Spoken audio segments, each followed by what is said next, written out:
everyone, welcome back to my channel. I am so excited because I have resin. If you've been watching along with me on my last few videos, you'll know that I ran out completely of resin, and yeah, I finally have some, so I can finally crack on and do what I want to do, and I'm so excited. Now, molds and shapes, if you were with me on the last couple of videos, you would have seen I used some molds from Molds and Shapes. They've actually gone on to send me another package. Cannot believe it, how big this one is. It's like 5 hands across. Anyway, the one I made with the flower, the collaboration I did with Petra, you would have seen that mold being used. That was this one. I already had this one. Molds and Shapes have gone on to send me the rest of the collection. So this is what you get if you go for the collection. This one is the smallest one, but it's actually the size of my hand. And we've got the next one up, and the one we're using in today's video, I'm so scared, it's massive. It's massive. It's huge. Look at this. It doesn't even fit on the screen. I have to maybe attach my camera to the ceiling. Molds and Shapes also sent me the tray to match the slate tiles. Now, if you saw me do those slate tiles, if not, I'll put it just here. But yeah, this is the tray to match. It has the matching slate edge. That in itself is gorgeous. Cannot wait to try that. They also sent me a large star druzy. If you were with me before and you saw the other druzy stars I made, this is the one I used, and they have sent me the larger version of that. And they sent me this absolutely stunning inlay, mandala inlay. So honestly, I'm so excited. We are going to do a very summery project today. I'm already aware I've been talking for 1 minute 55. I don't want to keep you any longer, but the sun is shining. I'm feeling super summery. So we are going giant watermelon. What do we think? What do we think? Hopefully we all think that's a good idea, and I'm going to start mixing my resin. At this stage, I don't know how much this mold takes. I'm not planning on filling it right up to the top because it's going to be a 2-layered piece with the seeds painted in on top of the first layer. So stop talking, let's crack on. I'm going to mix my resin. Let's go. So the colours I'm using in this video are the green opaque from Resinate, the white, and I'm also using red dye and red alcohol ink. I actually do go on to add in some mica powder to the white and also some green mica powder to the green. In hindsight, I would probably leave these out. Actually, in hindsight, there's a lot I'd do differently. One of those is to probably leave the powders out because I feel like the colours spread too much. And the second thing would be to leave my resin sitting for a much longer time. I actually mixed this resin and pretty much poured it within 5 minutes of mixing. And I feel like to get more of a defined edge on my watermelon, next time I would definitely leave those colours sitting for 15, maybe 20 minutes, making sure that they obviously don't go exothermic. You just want to let them thicken up a bit so they don't travel so far. Having said that, I am still in love with the end product, and it still just reminds me of a tropical summer. So here I am. I'm starting to pour the green around the edge of the mould. Now, this is one of my things I would do differently next time. I was trying to pour it into all of those edges, and you can already see it's starting to travel out in a pattern. I didn't really want that. I wanted a roundness to it. So next time I would just pour it in a circle close to the edge and let it naturally work its way out. The reason I'm telling you this is because we all know that you can't just practice over and over and over with resin. Well, I can't before I share this with you and put a video out.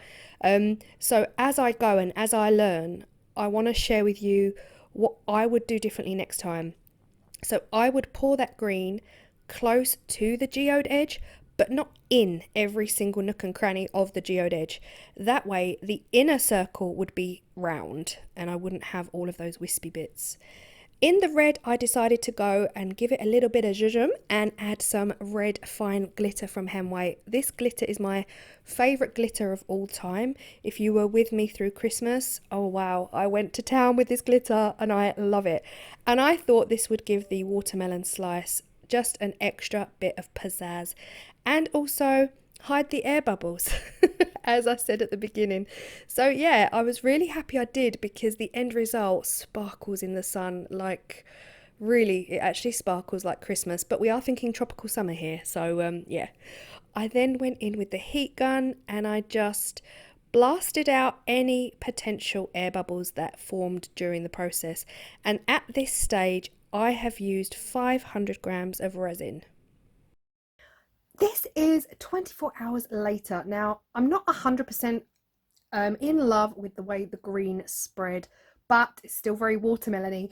And as soon as I add those black seeds, it is going to pop and I'm excited. So for the seeds, use real seeds if they're dried out. You could use sunflower seeds painted black. You can use anything that's going to look like seeds, but I don't have any of that. And this isn't, you know, I haven't got much left in depth here.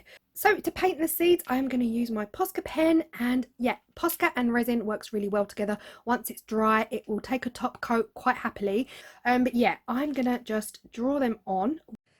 To add the seeds, I really didn't Google. I didn't look at images. I just went with the pattern that I wanted. So I want to say that these are probably not correct. So it's art at the end of the day. So feel free to put your seeds wherever you want to put your seeds, and you might choose to do it very differently to myself. I didn't want them throughout the whole piece of red because I am aware that the seeds, you know, do travel through the whole watermelon at times. But fun fact, I don't actually like watermelon. I don't eat it. Yeah, I know, crazy. But I love the colours, and the colours are just pure sunshine. So I just went over with the Posca pen.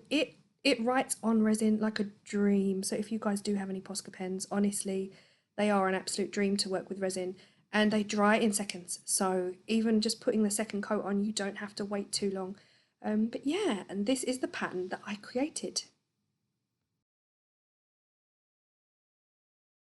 I did forget to mention at the beginning, but please make sure you are safe when you are using epoxy resin. I always wear a mask, gloves. I also wear little goggles as well. Not very flattering, but they protect your eyes. So I mixed this resin. There's so many air bubbles in this resin because, again, I didn't let it sit. I really didn't need to. So what I thought I'd do was pour a little bit, use my heat tool to get rid of those bubbles in that resin, and then just keep pouring, use the heat, keep pouring, use the heat. You get the drift.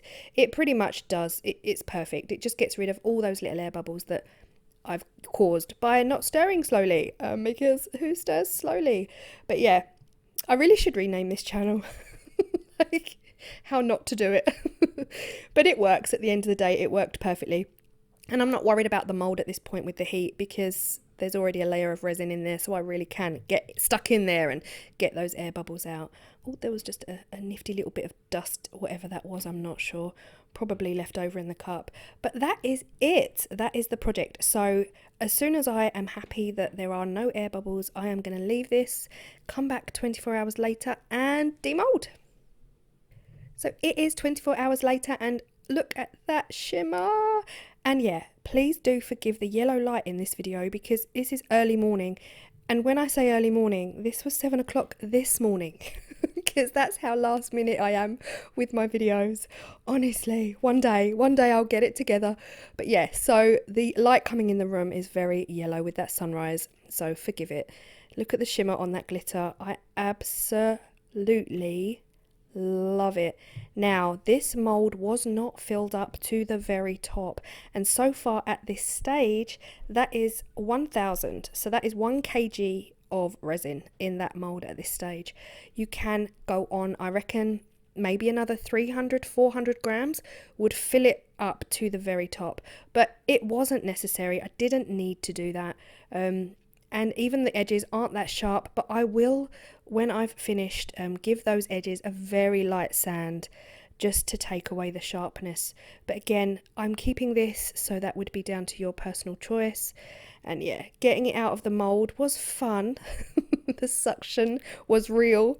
But yeah, when it was out, I was so happy. So there's definitely an element of transparency to it. You can see here. Look at that. That is so cool. Obviously laying flat on a table, you really don't see it at all. And listen, here is me, professionally decorated it in the garden, ready for a tropical summer party that I'm not having.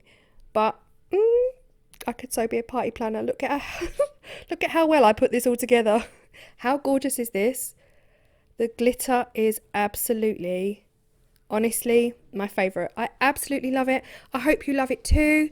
And yeah, if you have, then please comment down below. Give me a thumbs up. Do all of that jazz. And I will see you all in the next video. Bye.